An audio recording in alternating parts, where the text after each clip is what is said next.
Friends, welcome back to my channel. నేను చంపి నా బావని నా సొంతం చేసుకుంటాను అంటున్న జోష్నాకి కార్తిక్ బాబు నా వాడే, జోష్నా రెస్టారెంట్స్ నాదే అంటూ దిమ్మ తిరిగి షాక్ ఇచ్చిన దీప. ఇంతకీ జోష్నా ఈ మాటలు ఎందుకన్నది? మరి దీప అంతలా ఎందుకు కౌంటర్ ఇచ్చింది? మరి జోష్నాకు దీపకు నిజం తెలిసిందన్న విషయం తెలిసిపోయిందా? ఇదంతా కూడా మనం ఈ వీడియోల ద్వారా తెలుసుకుందాం. సో వీడియోని ఎక్కడ స్కిప్ చేయకుండా చివరి వరకు చూస్తే ఈ స్టోరీ ఏంటో మీకే అర్థమవుతుంది.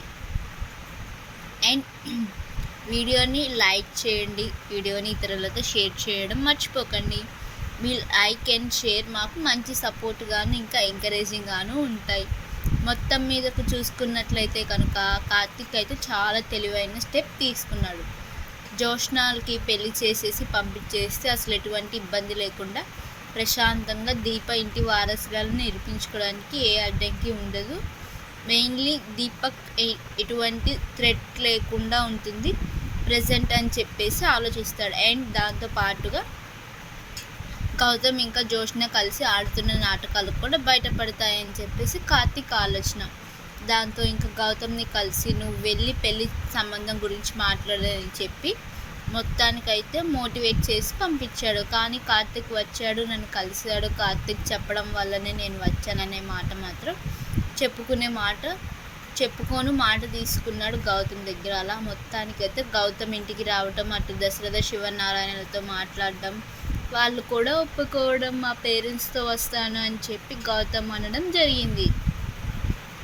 కానీ జోష్నాకు మాత్రం విషయం అర్థం కాలేదు. తను చెప్తే మాత్రం గౌతమ్ అక్కడికి రావాలి, అలాంటిది గౌతమ్ సడన్గా ఇలా రావడం ఏంటి అని ఆలోచిస్తున్నటువంటి జోష్నాకి ఏం చేయాలో అర్థం కాని పరిస్థితి. కానీ కార్తిక్ మాత్రం చాలా బాగా ఎంజాయ్ చేశాడు జోష్న పడుతున్న టెన్షన్ని. ఇంకా గౌతమ్ అక్కడి నుంచి వెళ్ళిపోతూ ఉండగా దీప కాఫీ తీసుకొస్తుంది. ఒక్కసారిగా దీపని చూసి చాలా కంగారు పడతాడు గౌతమ్. కానీ కార్తిక్ తనకు మాట ఇచ్చాడు, ఏమైనా దీప నిన్ను చూసినా ఏమన్నదు అని, నీతో మాట్లాడినా ఏమందు, నువ్వు మాత్రం ఏం కంగారు పడకు అని చెప్పేసి మాట ఇచ్చాడు. కార్తిక్ అయితే ఆ ధైర్యంతోనే గౌతమ్ అలా సైలెంట్గా కూర్చుంటాడు. ఈలోపు దీప వచ్చి కాఫీ ఇచ్చి గౌతమ్ని పలకరిస్తుంది. క్షమించండి, ఆ రోజున వేరే వాళ్ళని చూసి మీరు అనుకొని అంత రచ్చ చేశానని చెప్పి అంటే గౌతమ్ ఒక్కసారిగా స్టన్ అయిపోతాడు. కార్తిక్ ఏదైతే చెప్పాడో అదే జరుగుతుంది ఇక్కడ, ఓకే అనుకుంటూ ఉంటాడు. ఈలోపు ఇంక దశరథ ఇంకా సుమిత్ర అందరు కలిసి గౌతమ్ తోటి ఒకటే చెప్తారు, మీ పేరెంట్స్ని తీసుకొని రా బాబు అని. ఇంకా గౌతమ్ వెళ్ళిపోతాడు. అలా వెళ్ళిపోయిన తర్వాత సడన్గా గౌతమ్ రావాల్సిన అవసరం ఏంటి, ఎవరు గౌతమ్ని కదిపారు, అసలు గౌతమ్ ఇప్పుడు పెళ్లి విషయం గురించి మాట్లాడడానికి దేనికి వచ్చాడు, ఇలా ఆలోచిస్తూ ఉంటుంది జోష్న. అలా ఆలోచిస్తున్న జోష్న రూమ్ దగ్గరికి వెళ్ళి మే కమిన్ మేడం అంటూ వస్తాడు కార్తిక్. రా బావా, నువ్వు రావడానికి ఎందుకు అంతలా అడగాలి అని చెప్పానంటే, మేము పని వాళ్ళం, మీరు ఓనర్ అమ్మ వాళ్ళు కదా, మీ గదుల్లోకి రావడానికి పర్మిషన్లు అడగకుండా లోపలికి వస్తే మరి మీతోటి ఇబ్బంది అయిపోతుంది కదా. ఏమో రేపటి రోజున నా పర్మిషన్ లేకుండా నా గదిలోకి వచ్చి నన్ను ఏదో చేశాడని మీరంటే అప్పుడు నేను ఇబ్బంది పడాలి కదా. ముందు నా భార్య నా దగ్గర నాకు మాట వచ్చేసింది, ఎంతైనా భావమర్దనం కదా, ఆ డౌట్ తనకు ఉండొచ్చు, కానీ దీప అలాంటిది కాదులే అంటూ ఉంటే ఇప్పుడు ఈ ఉపద్యోగం అంతా ఎందుకు, లోపలికి రానా అని అడగడం ఎందుకు అన్నాను, దానికి ఇంత చెప్పాలి, అందులోని ప్రతి మాటలను ముందుకో వెనక దీప అవసరమా అంటుంది. అవసరమే, ఎందుకంటే నేను దీప సొంతం అనేది మీ మైండ్కి బాగా అర్థం అవ్వాలి కదా. అదే అర్థం కాక నువ్వు ఇంత దూరం తెచ్చుకున్నావు అంటాడు. ఇంకా సరే ఇప్పుడు ఎందుకు వచ్చావో చెప్పు అని చెప్పనే అంటుంది. ఏం లేదు జోష్న, ఒక 2 రోజులు లీవ్ కావాలి అని చెప్పి అంటాడు.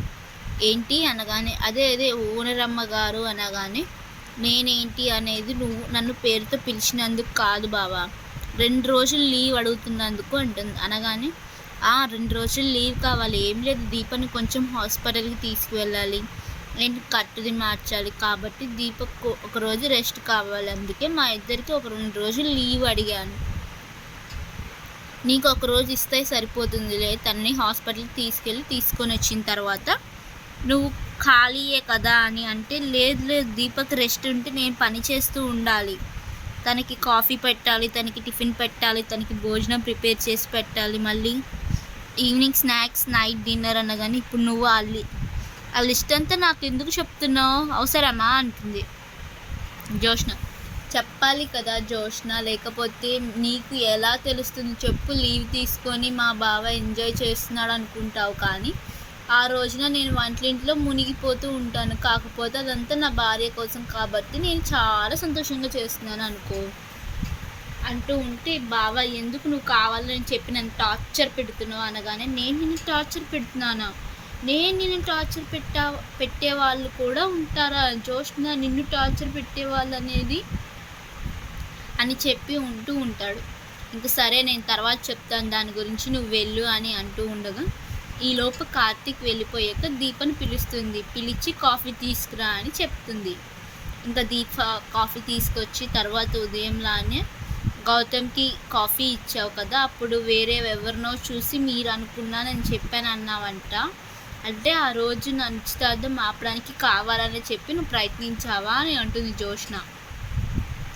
లేదు అదే నిజం అంటుంది. మరి ఇవాళ మాట్లాడింది ఏంటి అంటే, అది అబద్ధం కదా అంటుంది. అబద్ధం ఎందుకు ఆడవనగానే, నీతో గౌతమ్ పెళ్ళి జరగాలి కాబట్టి అంటుంది దీప. అదే కదా, అదే నిజం అని చెప్పి మళ్ళీ ఈరోజు నువ్వు మాట్లాడినట్లయితే మా వాళ్ళు ఆ పెళ్ళి ఆపేవాళ్ళు కదా అనగానే, అప్పుడు దీప వల్ల నా పెళ్ళి ఆగిపోయిందని చెప్పి అందరి ముందు మాట్లాడదామని నీ ప్లాన్. కానీ నాకెందుకో పోయి కంపెనీ తీసుకొచ్చి నెత్తిన రాసుకోవాలని, పోయి కంపెనీ తీసుకొచ్చి ఒంటికి అంటించుకోవాలని ఎవరైనా అనుకుంటారా? అలాంటిది నీ పెళ్ళి ఏదో నువ్వే చేసుకొని పోతున్నప్పుడు మధ్యలో నేను దూరి ఆ పెళ్ళిని ఆపడం ఎందుకు? దీపావళి ఈ పెళ్ళి జరిగింది, పెళ్ళి ఆగింది అని చెప్పినా అందరూ అనుకునేలా చేసుకోవడం ఎందుకు? సైలెంట్గా మా నాన్న నేనున్నాను అంటుంది. అంటే ఏంటి, గౌతమ్ని నేను పెళ్లి చేసుకుని వెళ్ళిపోతాను, ఇంకా నా బావతో సంతోషంగా కాపురం చేసుకోవచ్చు, నాకు ఇంకా సవతి పోరు ఉండదు అనుకుంటున్నావు అనగానే, గౌతమ్తో పెళ్ళి అనేది కేవలం ఒక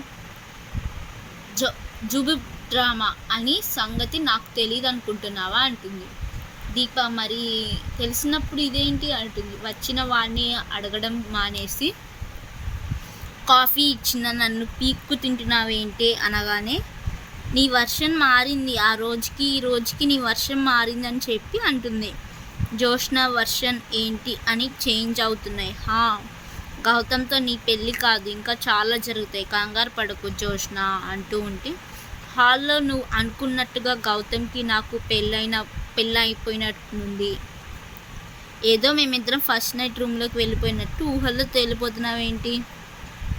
అలాంటిది అస్సలు అవ్వదుగా అని అనగానే, ఏంటి జరిగేది ఎందుకు జరగదు అంటుంది దీప. ఎందుకు జరుగుతుందంటే, నేను గౌతమ్ని పెళ్లి చేసుకోను కాబట్టి అంటుంది జోష్న.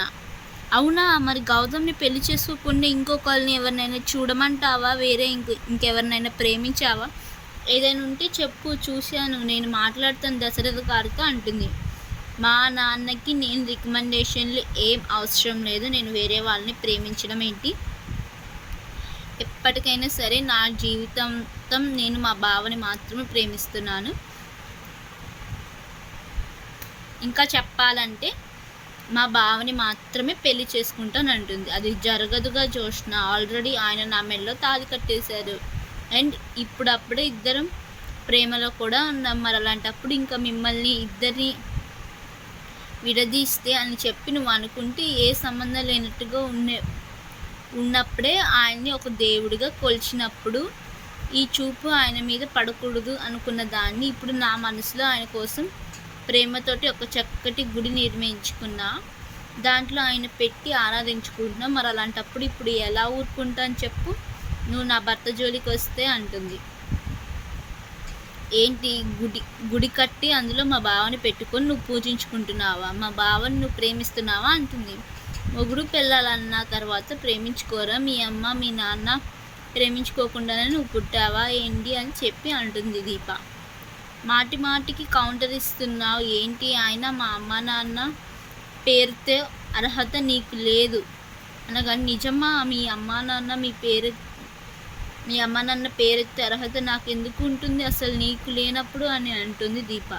మా అమ్మ కానీ ఈ మాటలు వింటే అనగానే, ఆవిడ ఈ లోకంలో లేకుండానే పోయింది, నీలాంటి కూతుర్ని కన్నానని బాధతోనేమో అంటుంది. ఏంటి మా అమ్మ లోకంలో లేదా అంటుంది జ్యోష్న. సరే అదంతా వదిలేసే, ఇప్పుడు నీకు కాఫీ ఇచ్చాను కదా తాగు, ఇంకేమైనా కావాలంటే పిలువు అని చెప్పి దీప వెళ్ళిపోబోతూ ఉండగా జ్యోష్న ఒక్క ఉదుటిన లేచి దీప మెల్లో ఉన్న పసుపు తాడు పట్టుకుంటుంది. దాంతో ఇంకొకసారిగా దీప షాక్ అయిపోతుంది. ఏంటి ఏం చేస్తున్నావు జ్యోష్న అంటూ, చూడు ఈ తాళి చూసుకునే కదా నువ్వు ఇంతలా ఎగిరిపడుతున్నావు. ఇప్పుడు చెప్తాను విను, ఈ తాళి నాది, ఈ తాళి కట్టినవాడు నావాడు. ఎప్పటికైనా నీ మెల్లో ఉన్న ఆ తాళిని తీసి నా మెల్లో వేయించుకోకపోతేనే అంటూ ఉంటే, చెప్పు ఇంకెంత గట్టిగా పట్టుకుంటావు పట్టుకో, నువ్వు ఎంత లాగినా నా మెల్లో ఉన్న ఈ పసుపు తాడు మాత్రం నా మెల్లో నుంచి ఊడి నీ చేతిలోకి రాదు. ఎందుకంటే ఈ పసుపు తాడు కట్టినవాడు నావాడు అండ్ ఈ పసుపు తాడు నాది, ఎప్పటికీ నా మెల్లోనే ఉంటుంది. నా భర్త నీవాడు అవుతాడు అన్న ఆలోచన కళ దయచేసి నీ జీవితం నుంచి తీసేసేయి, లేకపోతే నువ్వే బాధపడతావు. అన్నిసార్లు మా ఆయన నిన్ను పెళ్లి చేసుకోడు అని చెప్తున్నా నీకు అర్థం కావట్లేదు. చీ కొట్టాడు, ముఖం మీద చెప్పాడు, అయినా వదలవేంటే చూశాను అంటుంది. వదలను కాక వదలను. ఇప్పుడు నీ మెల్లో ఉన్న ఈ తాళిని లాక్కొని తర్వాత నా భావని నా వైపు తిప్పుకుంటా, అవసరమైతే అంత దాకా వస్తే నిన్ను చంపుకుంటాను కోడి వెనకాడను అనగానే, ఆల్రెడీ 1కి 2 సార్లు అటెంప్ట్ చేసి ఫెయిల్ అయ్యావు కదా, అలాంటిది ఏంటి అనగానే, ఎస్ నువ్వే కదా నా మీద నా కూతురు మీద రౌడీలను పంపించింది అంటుంది దీప. నేనేంటి అనవసరంగా నన్ను అందరి దృష్టిలో చెడు చేద్దామని నీకు గుర్తులేదు అని చెప్పానంటే, ఈరోజు నువ్వు వాడిన డ్రామా నాటకం అన్నీ మీ అమ్మకు తెలియదు కాబట్టి పిచ్చిదానిలాగా నీ కూతురు ఆవిడ కూతుర్ని నన్నేదో కొట్టేస్తున్నానని చెప్పి అనుకుంది. అసలు కదంతా మా అమ్మకి తెలిసిన రోజున అంటే ఒక్కసారిగా జ్యోష్న మీ అమ్మ కాదు అని అంటుంది. అదే అసలు కదేంటో, మీ అమ్మకి తెలిసిన రోజు నీకు ఆవిడ రేవ్ పెడుతుంది అని చెప్పేసి అంటుంది. చూడు పిచ్చి పిచ్చి ఆలోచనలు, పిచ్చి పిచ్చి కళలు కనుక్కో. ఆల్రెడీ నేను మా అమ్మతోటి నువ్వేంటో నీ నిజ స్వరూపం ఏంటో తెలిసేలా చేశాను కాబట్టి ఎట్టి పరిస్థితుల్లో ఎప్పటికీ నిన్ను మాత్రం ఆవిడ క్షమించదు అంటుంది జ్యోష్న. ఆవిడ నన్ను క్షమించాలని నేను అనుకోవట్లేదు, ఆవిడ అలానే ఉండని. ఇప్పుడు ఆవిడ అలా ఉండడం వల్ల నాకేమీ నష్టం లేదు కదా, నా పనికి ఏమైనా నష్టమా, అది లేదు కదా అనగానే, నీ జీవితానికి నష్టమే, జీవితాంతం నువ్వు ఒక శత్రువుగా నీ కన్న తల్లి దృష్టిలో ఉండిపోతావు అని మనసులో జ్యోష్న అనుకుంటూ ఉంటుంది. ఎందుకుంటాను, ఎప్పటికీ అలా ఉండను, ఖచ్చితంగా నిజాలేంటో తెలుస్తాయి, చేస్తాను. దీప ఏంటి ఏం మాట్లాడుతున్నావు, నువ్వేదో మాట్లాడుతున్నావు అంటుంది జ్యోష్న. అదే మనసులో ఏదో అనుకుంటున్నాను అనిపించి దానికి సమాధానం చెప్పేలా సరే వెళ్తున్నాను, నా తాళి వదిలితే అంటుంది. వదలనుగా, ఖచ్చితంగా ఈరోజు ఈ తాళిని నేను తీసుకొనే ఊరుకుంటాను అనగానే, చూడు ఇప్పటికి దాకా మాటలతో చెప్పాను, చేతుల దాకా తీసుకొచ్చుకున్నావు అనుకో, నువ్వే బాధపడాలి. సో ఈ తాళిని వదిలేసే, చేతులతో చెప్పినప్పుడు సారీ, మాటలతో చెప్పినప్పుడు వినేసి పక్కకు తప్పుకో, లేదంటే మాత్రం నా చెయ్యి పని చేయడం మొదలు పెడుతుంది, నువ్వు తట్టుకోవడం చాలా కష్టం అని అంటుంది దీప. ఏంటి నన్ను కొడతావా, ఇప్పుడు నేను ఈ చేతిలోకి పని అని చెప్పి నన్ను కొడతావా అనగానే, నువ్వెంత రెచ్చగొడుతున్నా నిన్ను కొట్టించుకోవడానికి అనే విషయం తెలియనంత పిచ్చిదాన్ని కాదు నేను, నిన్ను కొట్టాలి, అది మీ ఇంట్లో వాళ్ళు చూడరు, ఆ తర్వాత దీప ఇంట్లో పనికి వద్దు అని ఆపేయాలి, అప్పుడు నా భర్తని ఇక్కడ జీవితాంతం ఊడిగం చేయించుకోవాలి, ఇదే నీ ప్లాన్. కానీ అంత నీ ప్లాన్ తెలియని పిచ్చిదాన్ని వెర్రిదాన్ని కాదు కదా, ఎప్పటికీ నీ ప్లాన్ వర్కౌట్ కానివ్వను కదా. ఇప్పుడే చెప్తున్నా జ్యోష్న, ఏమైనా కార్తిక్ బాబు నీవాడున్న నా మెడలో ఉన్న తాళి నీది, ఏ విధంగా నీది అని చెప్పినా పుట్టినప్పుడు కార్తిక్ బాబుకి నేను భార్యని అని చెప్పి అనుకున్నారు అనగానే, నిన్ను భార్యని అనుకోలేదు, సుమిత్ర దశరథకు పుట్టిన కూతురు కాంచన వారి కొడుకైనటువంటి కార్తిక్ బాబుకి భార్య అనుకున్నారు, అంతేగాని జ్యోష్న కార్తిక్ బాబు భార్య అనుకోలేదు అని చెప్పి అంటుంది దీప. అంటే ఏంటి, సుమిత్ర దశరథ గారికి పుట్టింది నేను, మరి నేను కాక ఇంకెవరు కార్తిక్ బాబు భార్య అని అంటే, సుమిత్ర దశరథ గారికి పుట్టిన కూతురి అయిన భార్య అంటుంది దీప. అంటే నువ్వు అంటున్నది నీ గురించే అని అంటే, నా గురించి నేను ఎక్కడన్నాను, నేను చెప్పింది ఒకటే, సుమిత్ర దశరథుడు గారికి పుట్టిన అమ్మాయి కార్తీక్ బాబు భార్య అని, అంతేకాని జోష్న ఆయన భార్య అని కాదు. వాళ్ళు అప్పుడే మాట్లాడుకున్నది అదే కదా, అదే చెప్తున్నాను నీకు అంటుంది దీప. ఒక్కసారిగా జోష్నకు దీప ఇస్తున్న కన్ఫ్యూజన్ అర్థం కాదు. సరే ఇంకొక మాట అన్నాను, ఏంటిది? నా తాళి నీ మెల్లో వేయించుకుంటావు. ఎలా వేయించుకుంటావు? నేను చచ్చిపోతే వేయాలి. నేను బతికుండగా నువ్వు నా మెల్లో ఉన్న తాళిని నీ మెల్లో వేయించుకోవడం జరగదు. ఇన్ కేస్ ఒకవేళ నేను చనిపోయినా నా భర్త నీ మెల్లో తాళి కట్టడం అనేది జరగదు. అసలు నీకు ఇప్పుడు ఒక విషయం చెప్తాను విను అని దీప అంటే వెళ్ళి డోర్ లాక్ చేస్తుంది. అలా లాక్ చేసినటువంటి దీపను చూస్తే జోష్న షాక్ అయిపోతుంది. ఏం చేస్తున్నావు అని చెప్పి అంటుంది. ఇంకా జోష్న అయితే ఏం చేస్తున్నానో కావాలా, ఇప్పుడు నీకు నేను ఒక ట్విస్ట్ ఇవ్వబోతున్నా అంటూ దీప ఒక జర్క్ ఇవ్వబోతుంది. దీప దానికి నీ గుండె జారిపోతుంది. గట్టిగా పట్టుకో కూర్చో అని అంటూ క్లూ అంటినట్టుగా ఈ పసుపు తాడు ఇదిగో, నువ్వు పట్టుకున్న ఈ పసుపు తాడు నాదే, ఎప్పటికీ నీది కాదు. కార్తీక్ బాబు కూడా నావాడు, ఎప్పటికీ నీవాడు కానే కాడు అంటుంది. ఇది చెప్పడానికి ఇప్పుడు వెళ్ళి డోర్ వేసి వచ్చావా అని అంటే కాదుగా, ఇంకో విషయం ఉంది చెప్పాలి. ఏంటి ఆ విషయం అని జోష్న అడుగుతుంది. కార్తీక్ బాబు ఈ పసుపు తాళ్ళతో పాటుగా నువ్వు అనుకుంటున్న జోష్న రెస్టారెంట్స్ అవి కూడా నావే అంటుంది దీప. ఏంటి జోష్న రెస్టారెంట్స్ నీవా? ఏం మాట్లాడుతున్నావే అంటుంది జోష్న. నీ పేరు జోష్న అయినా ఎంత మాత్రాన జోష్న రెస్టారెంట్స్ అనేవి నీవేనా? అలా ఎలా కలగంటున్నావు? ఎవరు సంపాదించారు? మీ నాయనమ్మ సంపాదించింది లేక మీ నాన్న సంపాదించారా అంటే అవును, మా నాన్న మా తాత కలిసి అని చెప్పి అంటుంది జోష్న. చూడు జోష్న, నిజమేంటో నీకు తెలుసు. నీకు నిజం తెలిసిన విషయం నాకు తెలుసు. నాకు ఈ నిజంతో తెలిస్తే ఏం జరుగుతుందన్న విషయం నీకు ఇంకా బాగా తెలుసు. ఆ నిజం నాకు తెలియకుండా ఉండడానికి నువ్వేం చేయాలో నీకు బాగా తెలుసు. ఆ పనిలో ఉండు, అంతేకాని నన్ను రెచ్చగొట్టే పనిలో మాత్రం ఉండకు. ఏమాత్రం నేను రెచ్చిపోయినా ఇలా మాట్లాడడం ఉండదు. చేతులు మాత్రమే పని చేస్తాయి, నా చేతులు మాత్రమే సమాధానాలు చెప్తాయి. అక్కడి దాకా తీసుకొస్తే నువ్వు రోడ్డు మీద ఉంటావు. నీతో పాటు ఈ కథ అంతటా నడిపించిన మీ నాయనమ్మ పారిజాతం ఉందే, ఆవిడ కూడా నీ పక్కనే ఉంటుంది. ఇద్దరు ముష్టెత్తుకోవాల్సి వస్తుంది, జాగ్రత్త అంటుంది దీప. దాంతో ఒక్కసారిగా జోష్న షాక్ అయిపోతుంది. ఏం మాట్లాడుతున్నావే దీప అంటే నిజం మాట్లాడుతున్నా. ఆల్రెడీ నాకు నిజం తెలిసిపోయిందని నీకు డౌట్గా ఉంది కదా, బట్ నీకు ఇప్పుడు కన్ఫర్మ్ ఇస్తున్నా. నాకు నిజం తెలిసిపోయింది. ఇంటి వారసురాలిని నేనే అని, దశరథ సుమిత్రుల కూతురు నేనే అని, శివనారాయణ గారి ఏకైక వారసురాలు నేనే అని నాకు తెలిసిపోయింది. అందుకే నువ్వు నన్ను మట్టి పెట్టాలనుకుంటున్నావని, అందుకే నువ్వు నన్ను తప్పించాలనుకుంటున్నావని, అందుకే నువ్వు కార్తీక్ బాబుని ఎలా అయినా పెళ్లి చేసుకోవాలని, ఈ ఆస్తిని ఉమ్మడిగానే ఉంచి నువ్వు అనుభవించాలనుకుంటున్నావని, నన్ను రోడ్డున పడేయాలనుకుంటున్నావని, అడ్డు లేకుండా ఉండాలని చెప్పి నా కూతురు నా తర్వాత వారసత్వం పొందకుండా ఉండడం కోసం నన్ను నా కూతుర్ని నువ్వు చంపాలనుకున్నావని ప్రతిదీ పిన్ టు పిన్ నాకు తెలుసు. సో నువ్వు ఎంత గింజుకులాడినా, ఎంత బాధపడినా, ఎంత ఏడ్చినా, ఎంత మొత్తుకున్నా ఒకటే ఒక్క విషయం చెప్తున్నా. కార్తీక్ బాబు గట్టిగా కంకణం కట్టుకున్నారు.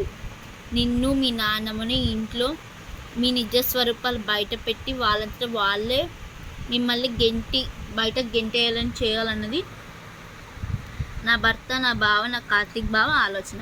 కాబట్టి నోరు మూసుకొని నన్ను రెచ్చగొట్టకుండా, నన్ను విసిగించకుండా ఉంటే ప్రశాంతంగా నువ్వు ఉన్నంతకాలం ఉంటావు. అర్థమైందా? అలా కాదు కూడదు అని రెచ్చగొడితే ఎప్పుడో తెలియాల్సిన విషయం నిజాలు ఇప్పుడే తెలిసిపోతాయి. ఆటోమేటిక్గా నువ్వే వెళ్ళి రోడ్డు మీద మీ నాయనమ్మని, నీ వెనకాల ఆల్రెడీ దాసు బాబాయ్ కనిపించకుండా పోయారు, ఆయన కూడా వచ్చిన తర్వాత నీకు ఇంకా బాగుంటుందని చెప్పి అంటుంది దీప. నీకు నిజం తెలిసిపోయింది అన్నమాట. మరి తెలిసిపోయినప్పుడు బయట పెట్టచ్చుగా, చెప్పచ్చుగా. సాక్ష్యాధారాలు లేకపోతే నువ్వు హత్య చేయాలనుకున్న విషయం నమ్మి నా తల్లి నువ్వు ఇంటి వారసురాలంటే ఎలా నమ్ముతుంది? అందుకే కదా నువ్వు మూసుకొని కూర్చున్నావు. ఈ జీవితంతో నువ్వు వల్లే నోరు మూసుకొని కూర్చోవడం ఎందుకు, నీ దగ్గర సాక్ష్యాధారాలు లేవు కదా అని చెప్పి అంటుంది జ్యోత్స్న. లేవని ఎవరు చెప్పారు? ప్రతిదానికి నా దగ్గర సాక్ష్యాధారాలు ఉన్నాయి. ఇంకా చెప్పనా, పూర్తి సాక్ష్యాధారాలతో నీ బండారాన్ని నా కార్తిక్ బాబు, నా బావ, నా భర్త బయట పెట్టడానికి మొత్తం రంగం సిద్ధం చేశాడు. ఆ విషయం బయటపడిన రోజున నీకు ఉంటుంది జ్యోత్స్న, మామూలుగా ఉండదు. అందుకే చెప్తున్నా, తాళి నాది, కార్తిక్ బాబు నావాడే, జ్యోత్స్న రెస్టారెంట్స్ కూడా నాదే. కాబట్టి నువ్వు మూసుకొని ఒక పక్కన ఉంటే ప్రశాంతంగా నీ పని నువ్వు చేసుకో. లేకపోతే ఇబ్బందులు పడేది నువ్వే, నీతో పాటు ఉన్న మీ నాయనమ్మ. నీ వయసులో ఆవిడికి ఎందుకు అంత కష్టం పెడుతున్నావో చెప్పు అని దీప అంటున్నా. మాటలకి జ్యోత్స్న ఒక్కసారిగా షాక్ అయిపోతుంది, ఆలోచనలో పడిపోతుంది. ఇంత పెద్ద నిజం తెలిసినా వీళ్ళు బయట పెట్టకుండా ఆగడానికి కారణం సమయం లేక ఇంకేదైనా ఏంటి అని అర్థం కాక జ్యోత్స్న ఆలోచనలో పడుతుంది. చూద్దాం రాబోయే ఎపిసోడ్స్లో ఏం జరగబోతుందో. ఇలా కనుక జరిగి జ్యోత్స్న దీప కౌంటర్లు ఇస్తూ జ్యోత్స్న ఫీలింగ్స్ భలే ఉంటాయి కదా. మరి అలా జరగాలని మీరు కోరుకున్నట్లయితే ఈ వీడియోని ఒక లైక్ చేసి వీడియోని వేరే వాళ్ళతో కూడా షేర్ చేసుకోండి. అండ్ అలాగే ఛానల్ ఇప్పుడే చూస్తున్నారైతే సబ్స్క్రైబ్ చేసుకోవడం మాత్రం మర్చిపోకండి. Thank you.